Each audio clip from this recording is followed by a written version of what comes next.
বন্ধুরা, আজকে ভিডিওটিতে থাকতে চলেছে আমাদের মধ্যে ঘটে যাওয়া দুটি অজানা বিষয় নিয়ে, এবং বিষয়টি জানার পর আপনার চোখ কপালে উঠবে, তাই ভিডিওটি স্কিপ না করে শেষ অবধি দেখুন। প্রশ্ন নম্বর 1, বন্ধুরা আপনারা কি জানেন কোন প্রাণীর মল থেকে কফি তৈরি করা হয়? অপশন এ গিরগিটি, অপশন বি ব্যাং, অপশন সি বেড়াল, নাকি অপশন ডি ছাগল? বন্ধুরা, উত্তরটি জানার আগে একটি বিশেষ কথা, বন্ধুরা আমাদের ভিডিওটি ভালো লাগলে একটি লাইক অবশ্যই করবেন এবং প্রতিদিন এরকম নতুন নতুন কুইজ ভিডিও দেখতে এক্ষুনি চ্যানেলটি সাবস্ক্রাইব করুন।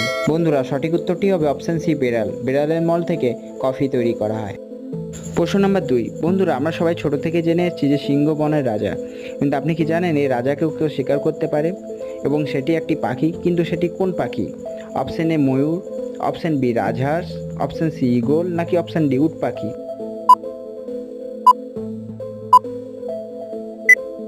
বন্ধুরা, সঠিক উত্তরটি হবে অপশন ডি উট পাখি। উট পাখি চাইলে সিংহকে অনায়াসে শিকার করতে পারে।